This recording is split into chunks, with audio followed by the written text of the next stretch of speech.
Today, I want to talk about something I've just been working through more recently. And it's a type of shadow work, and it's a type of shadow work that not everyone may understand right now, but it's healing the creation wound or the God wound, like the archetypal wound.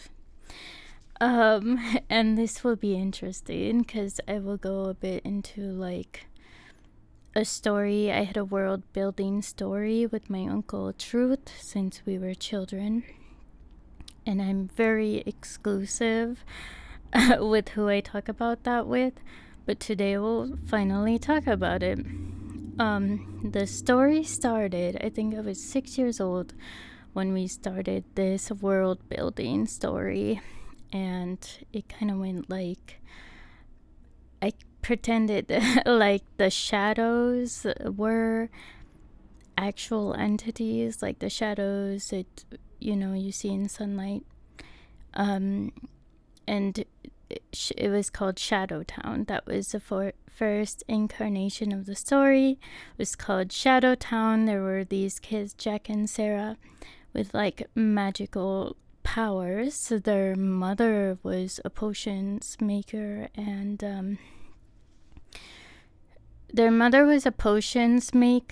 just like healer in general, but in like superpower sense, I guess. And they lived like Jack and Sarah. Shadow Town was a sort of like Victorian but more technologically advanced and dystopian type place, I guess I would say. And it followed their many adventures, first starting with their mother went missing. Yeah, that was a pretty big deal. And like, she literally didn't come back. She just went missing. And they're like, oh, she'll be back any day now. No, longer and longer passed. They're like, what the fuck?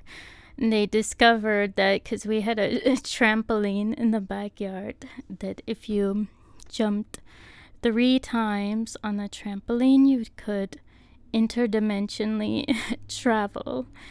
And they went on many adventures, basically trying to find their mother.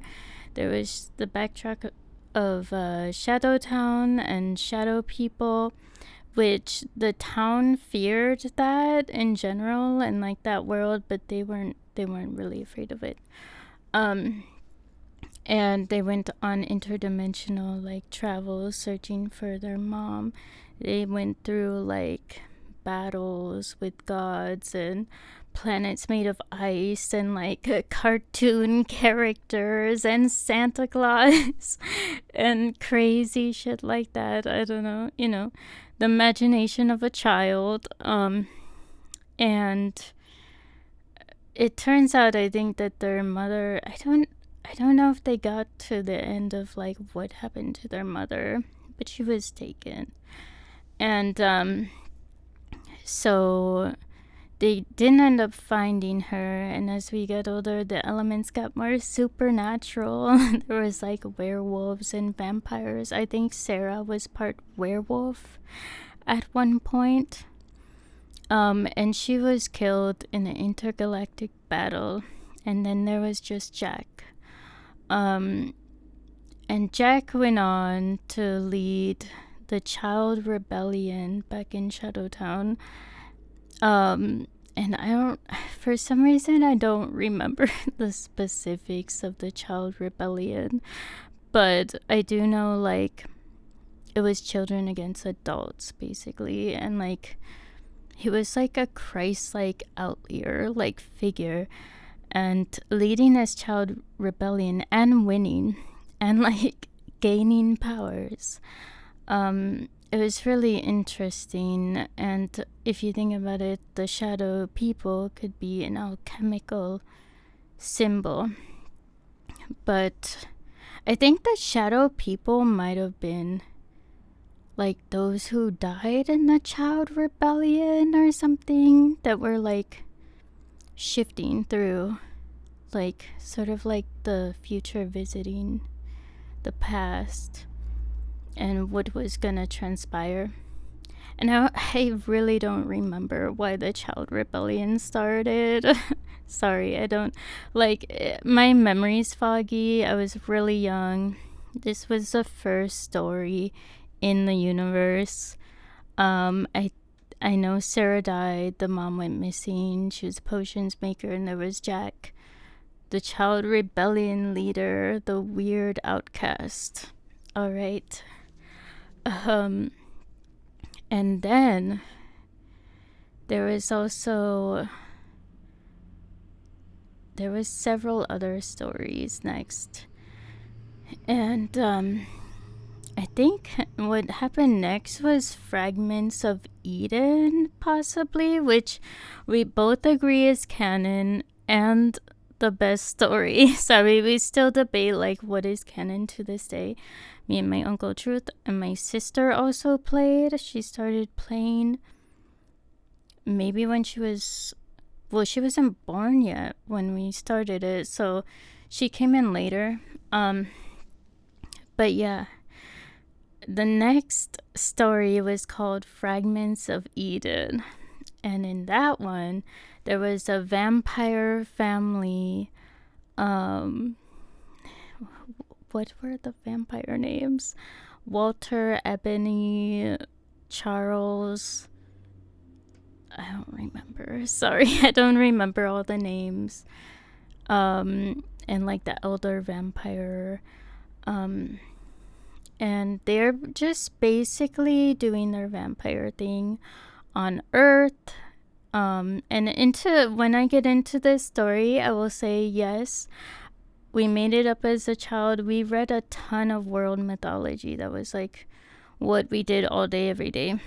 And I will also say, well, you'll see. Anyway, so there was this vampire story. It was like an alternate version of America with more supernatural elements. I think it was also like, I would say like Edwardian era or something. I'm not totally sure. And I don't remember all the elements, but like basically it's revealed at some point like that first of all the vampires meet a god, and and that god is Brennan. Like I'm pretty sure the first god they met was Brennan, and he was sort of a trickster and an asshole. Like he was more of an asshole in this story.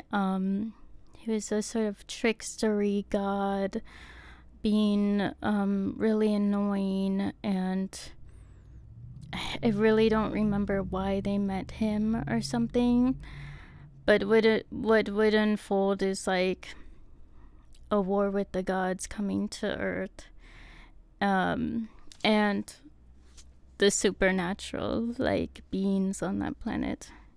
And in that happening, it's revealed basically there's like some mythologies that Brennan is the equivalent of the Serpent of Time, and that humans, which were rare on the planet but existed, and also the vampires were not like, it was in that story that I figured out I would never want to be immortal because of the feelings those vampires live through as immortal beings.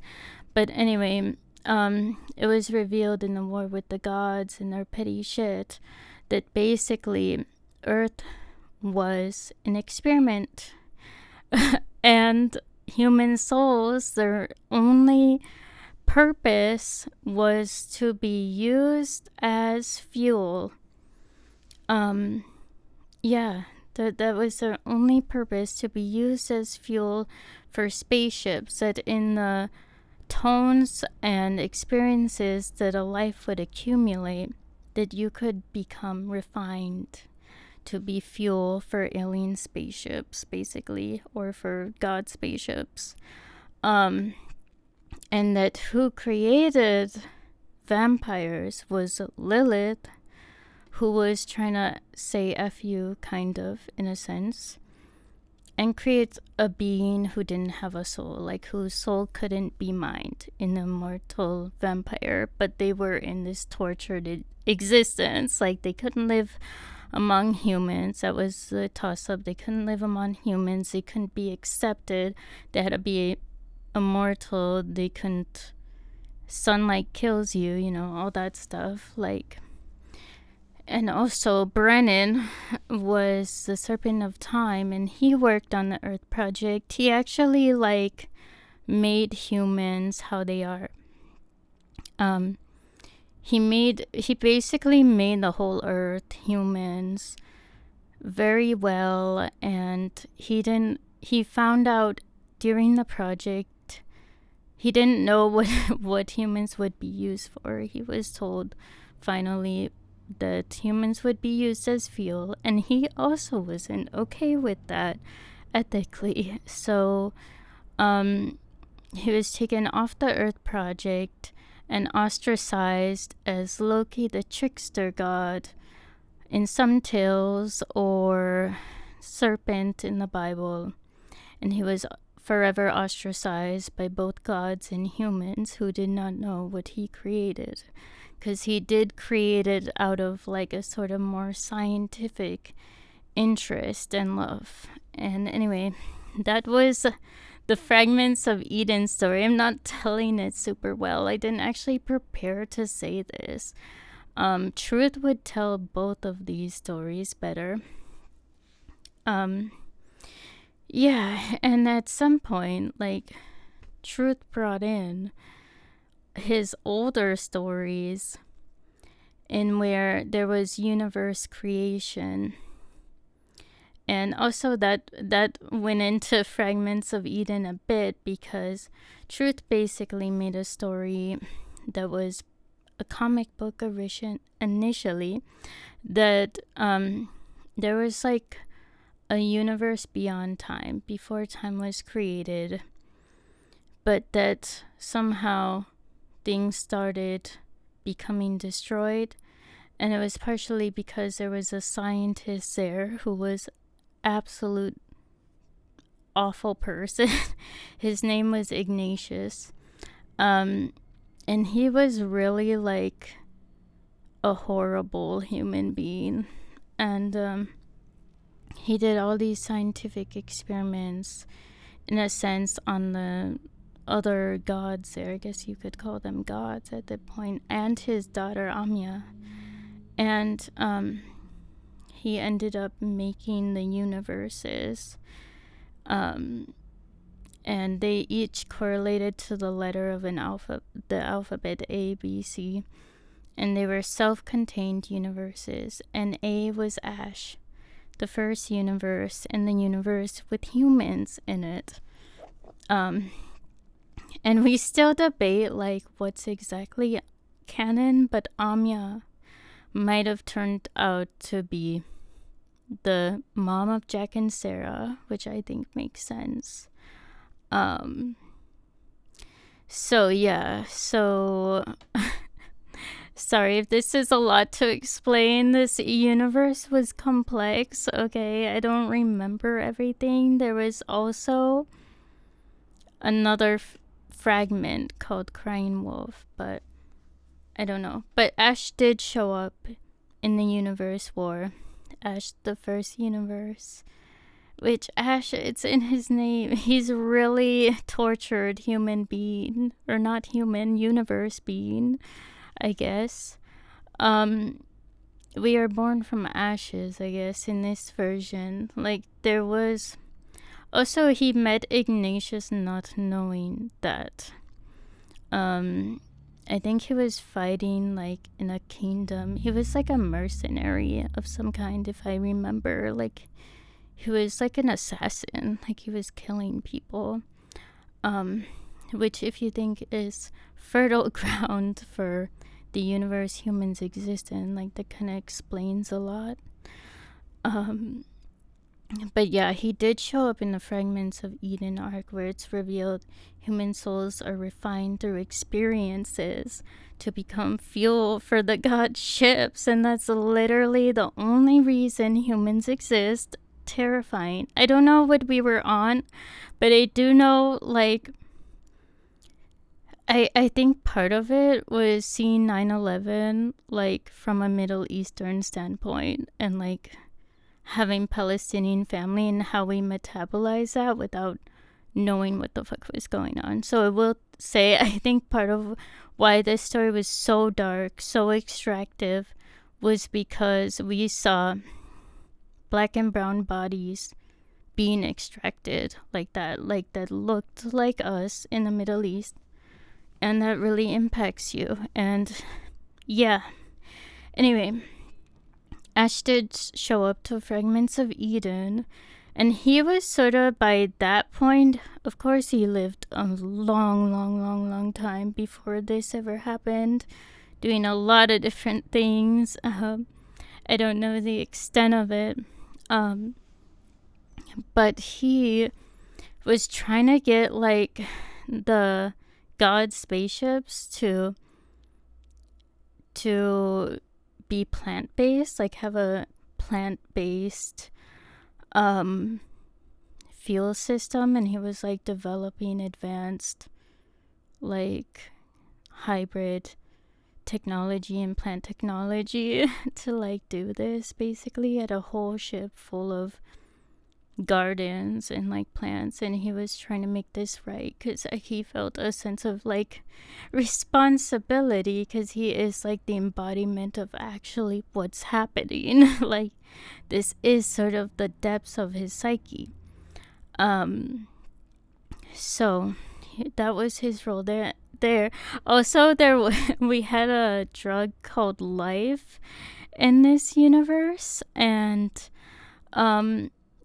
it's funny because it's like get high in life, but it's basically where you could experience as a higher being or human, but you would probably really fry your brain quickly.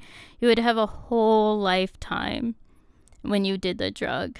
Good or bad trip. Like imagine a bad trip is a worse life.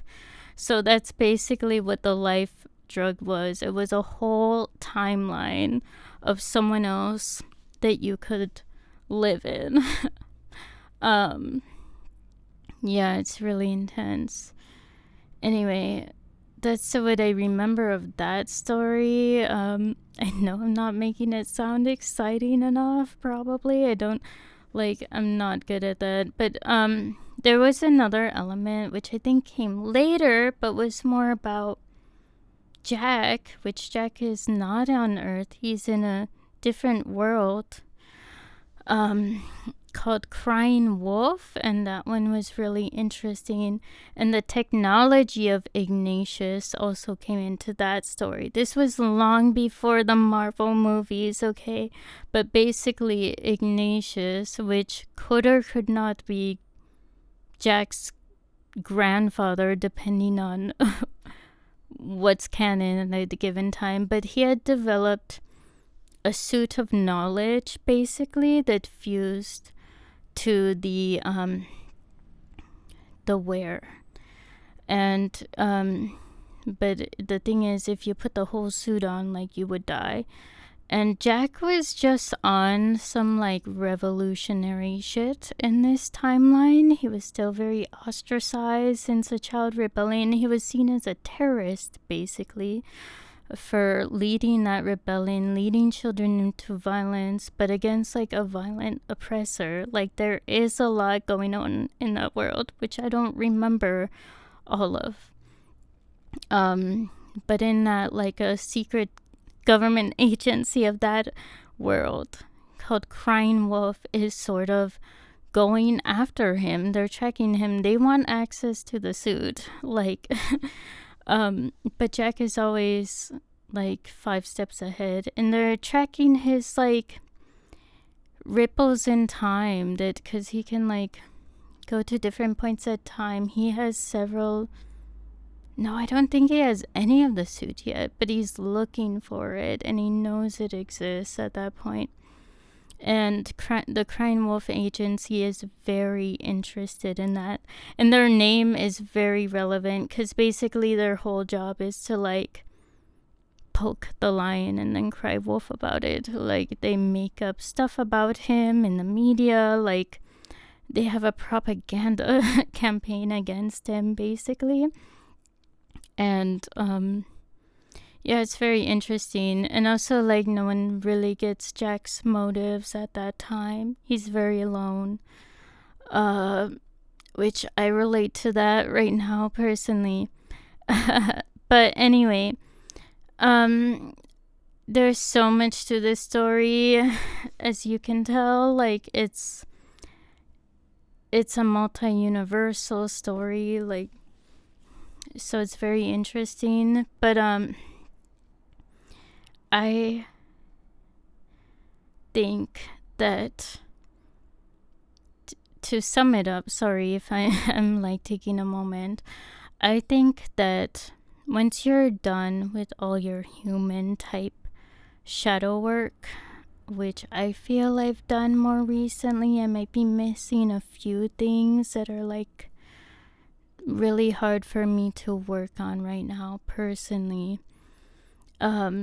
But that there's a creation wound with your largest archetype, with your, call it God self, I don't know what to say, that needs to be healed, or at least I'm in the phase of like accepting it, accepting that this could be possible, that I have some sort of archetypal wounds.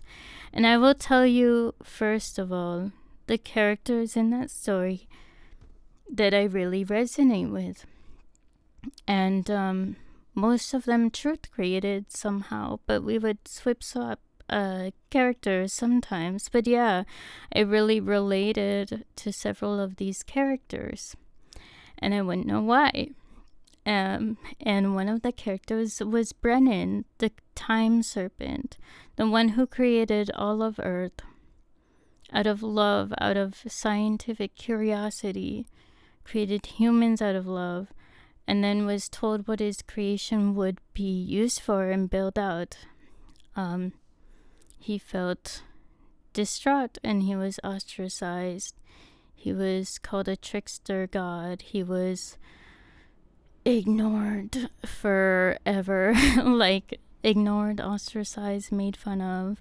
The gods never understood him. He has a very Aquarian energy, I guess you could say, in his zodiac sense. I actually would make birth charts for all of these characters to really go into it.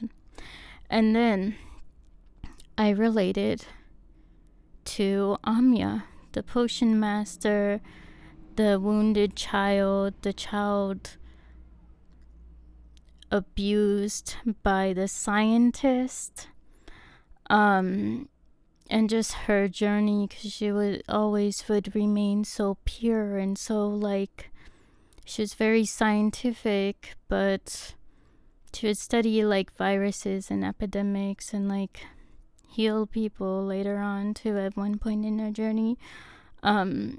But also just chronically also misunderstood, mistreated, abused by many archetypes that almost seem like her father again. I relate to Ash, who is just trying to figure shit out and is a whole universe built on destruction and entropy and just being like, damn, like, let's do plants this time, you know, like, I'm the problem. How do I keep going like this? I don't know, I just relate to his energy, even though I was never an assassin, and I don't think I will be. And also I relate to Jack, who is severely misunderstood and revolutionary in a way that like really surpasses most people's understanding around him at a time. Sorry. Yeah, Jack, I don't know, he just has a special place in my heart. I really like that character. And just his pursuit of knowledge. Like, I think if anything will kill me, it's that I'm very hungry for knowledge. And I don't feel most people understand the rate I'm hungry for knowledge and like how far I could get.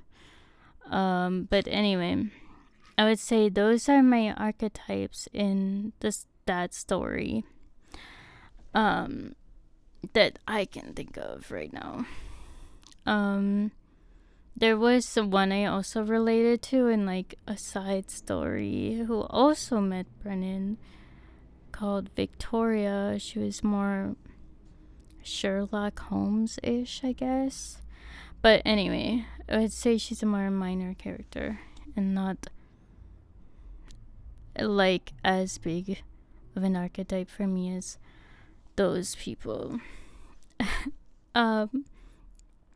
And you know, for like a long time, including recently, like I'm still battling this, I feel guilty releasing my art. Like I feel so guilty to create art and be seen. And I mean, I think part of it is, yes, people have stolen from me. Since I can remember, actually, my cousin stole a script from me. Like, a childhood friend stole a, like, story from me. More platformed artists more recently also stole from me. Like, I have this issue. I have a chronic issue of feeling exploited or, like, I don't like to sound like the victim, but abused, honestly, in life.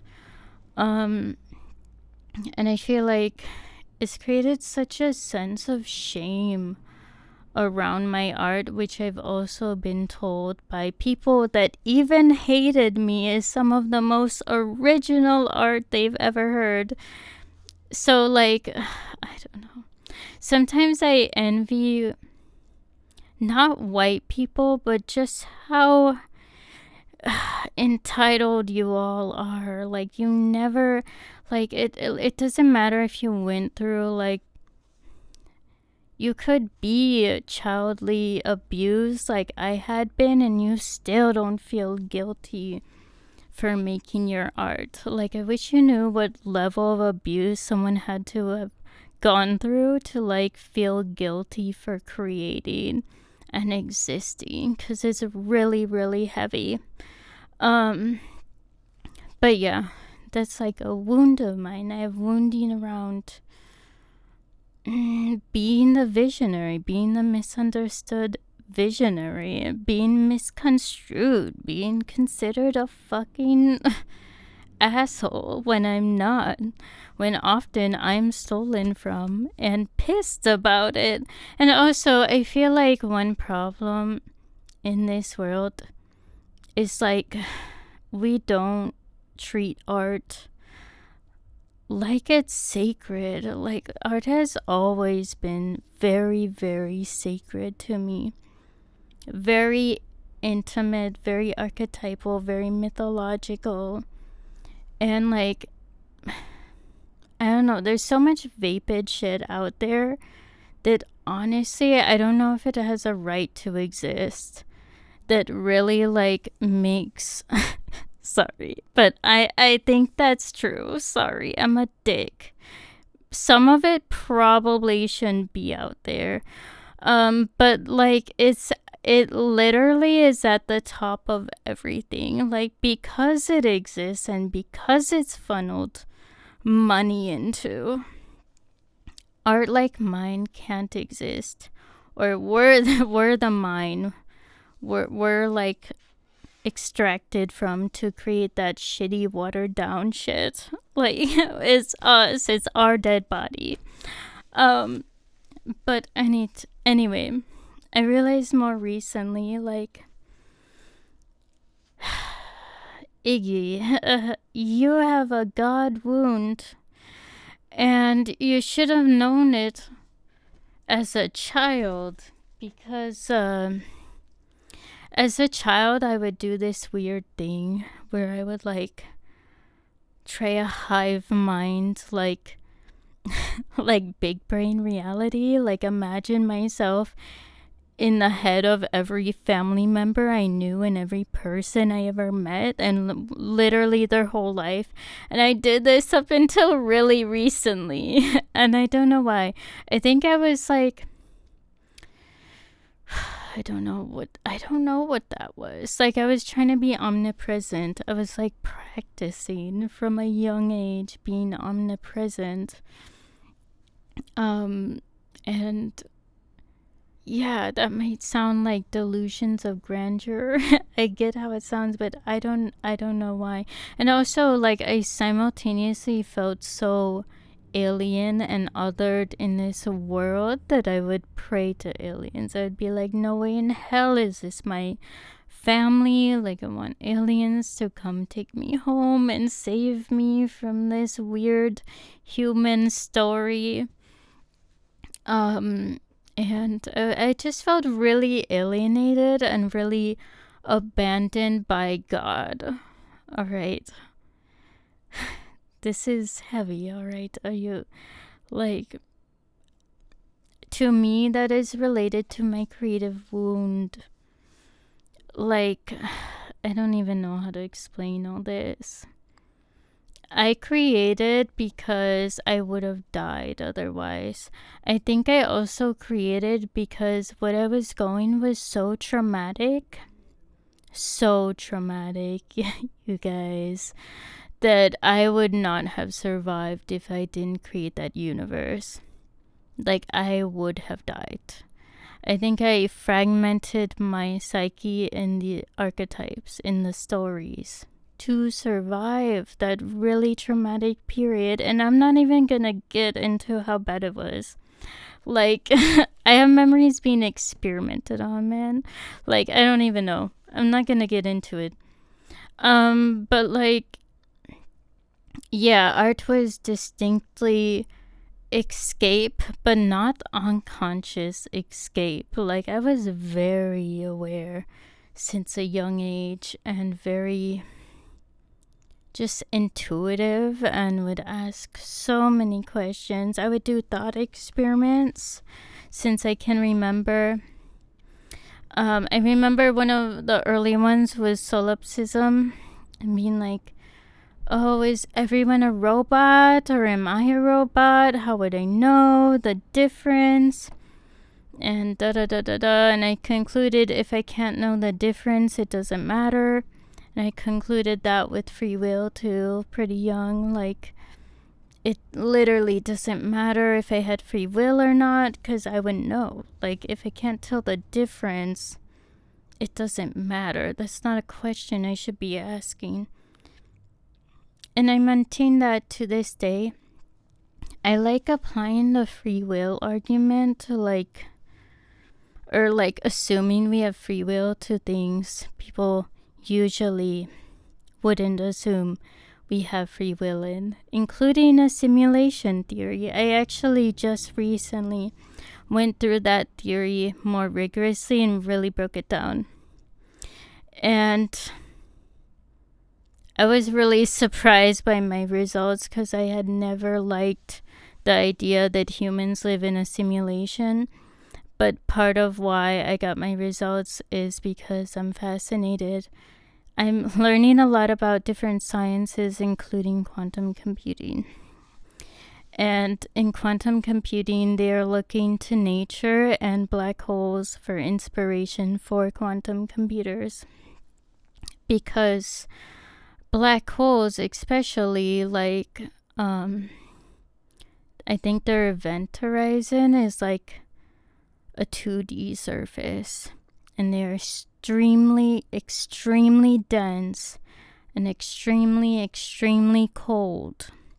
And if you don't know, quantum computers need like space level coldness or lower. Like, they need to exert an absurd amount of cold.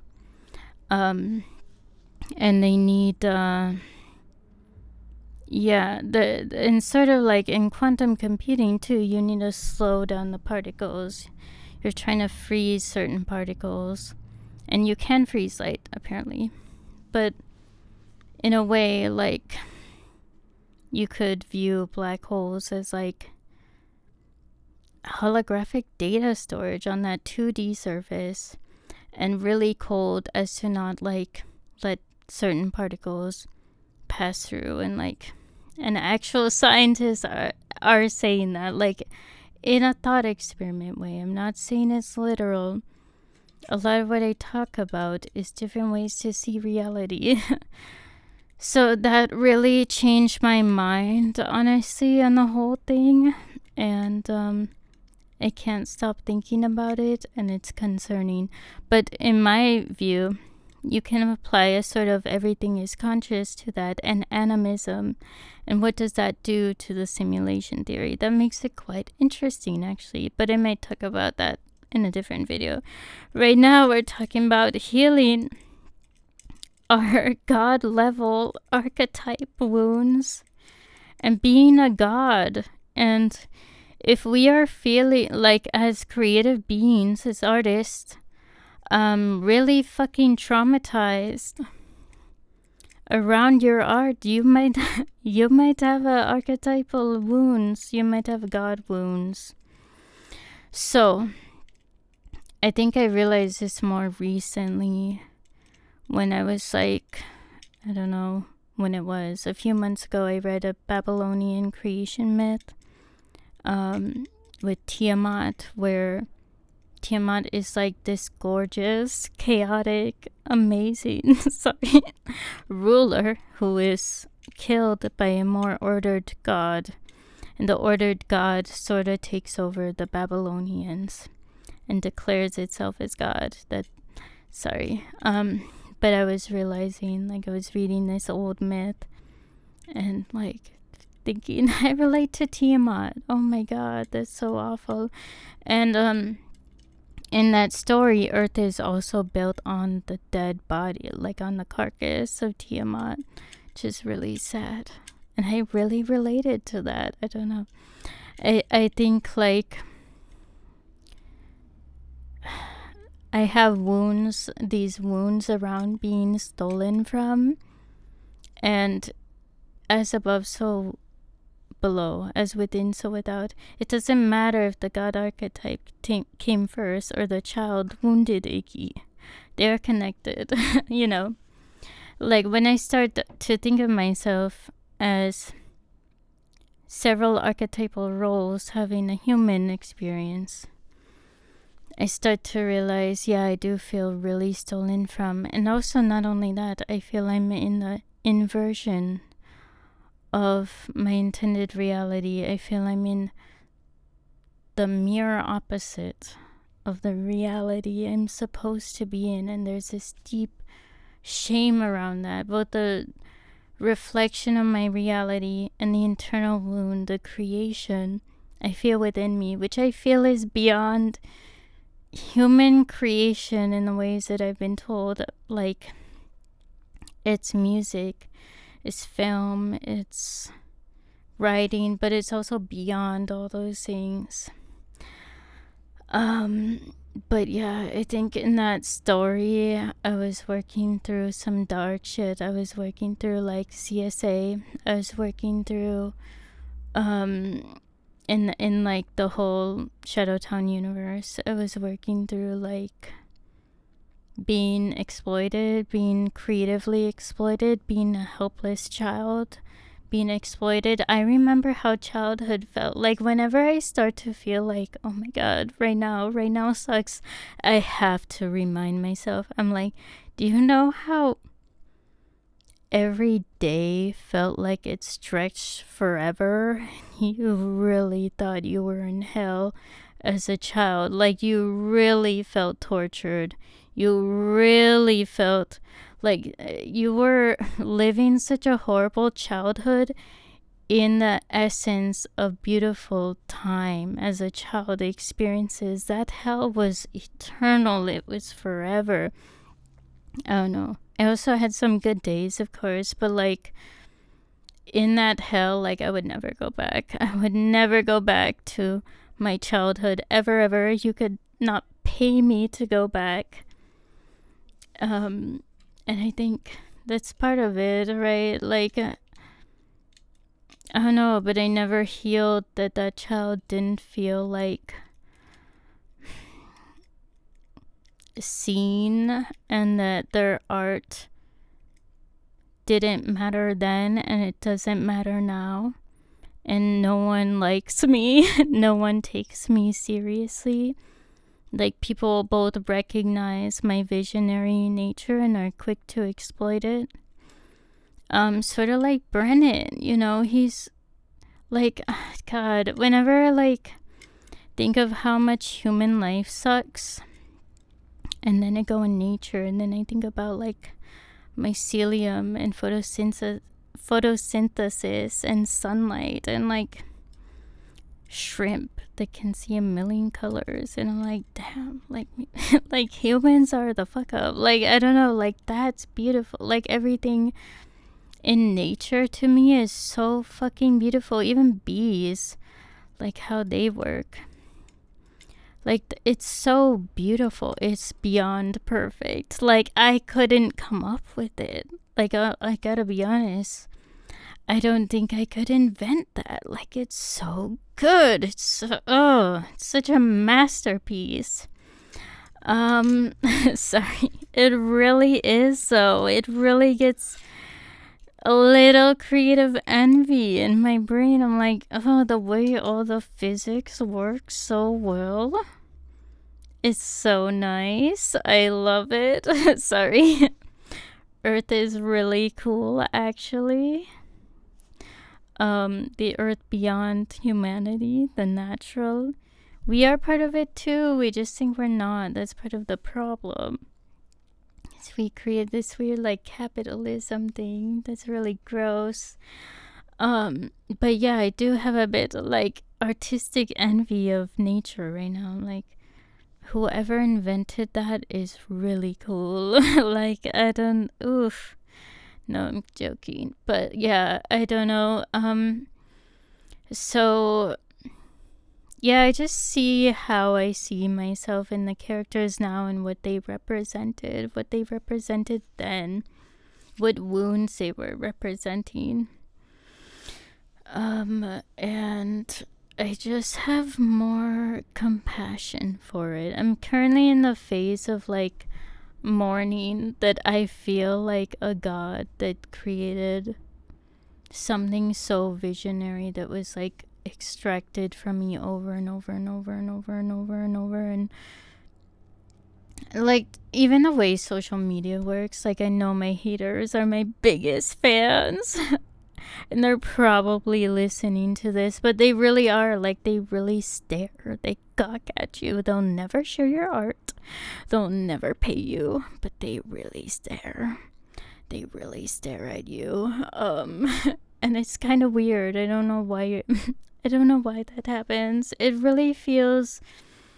It doesn't feel good. And I know my art is good at this point. And that may trigger some people, but that's on you. Like, I really know my art is like top level right now. I really know my art is the best it's ever been, and it will just get better. Like, it's really, really, really good. It's really charismatic. Yeah, I still make demos and I post them. They're like a bit messy, but they're still good. I don't know. I don't lack confidence around my art, but I do think I've had this wound around external validation for a long time, and like just how fucking shittily I've been treated all the time by people who should have fucking known better.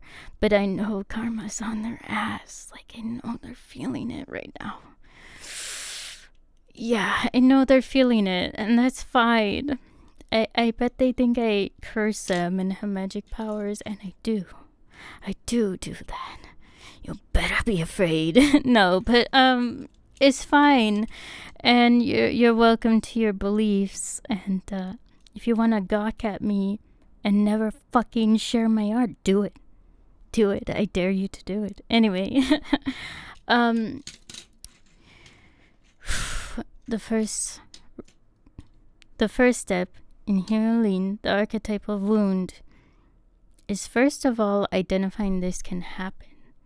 Identifying you could be say we're talking about higher selves. Your higher self could be a god, okay? Could be greater than you even know possible. And they are wounded. They are still a wounded child in your psyche, in your human psyche. And they have a creation wound. And you need to tap into that. You have to know, what is your wound? My wound is being extracted, being not seen, having people take credit, like wrongfully take credit on my life, on my light, on my visions while I suffer. And I will also say this story happened in collaboration. So I'm more talking about the archetypes from those stories. Like me, Truth, Jonalisa, we made that together and it was really cool. It was really cool experience. Apparently not all children do this. But yeah, I don't know. I think like right now I'm just realizing that of these archetypes I relate to like the misunderstood. I relate to, yeah, I know. I relate to being misunderstood, and it comes out, it shows that I have a wound around that, and deep in my human god heart or whatever, like I'm very wounded around that. I'm very wounded around my visionary nature being watered down for the sake of others and being stolen from. I'm very hurt around that. And that's just holding space for that. I relate to the outcasts. I relate to Brennan, Tiamat, Jack, Christ. I don't know.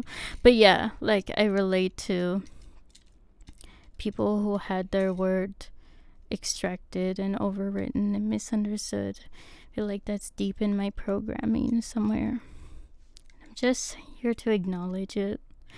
And for me, I think the step moving forward, first of all, I'm dealing with a lot of this shit in my album Curacao for Iggy Oddity. Sorry, I go by 2 different names. Yeah. And I'm healing a lot of it in that album, specifically. Like a lot of these more mythological questions. And the human as myth, the human as pantheon. But yeah, and I also think I need to play again. I need to world build again from a more safe perspective, from a perspective where I know I don't have to hurt myself and nothing is wrong and like, you know, nothing is happening to me. I don't have to hide myself in these stories.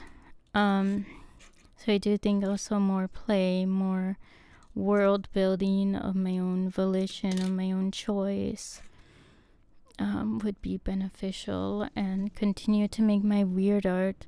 Every time I feel that sense of shame, just push it away, like say, no, this isn't my wound anymore, which I'm trying to do that more. And that's why I'm being cringe and posting like mythological shit everywhere that people probably won't understand. That's fine. You don't have to understand. This is for me anyway. Yeah.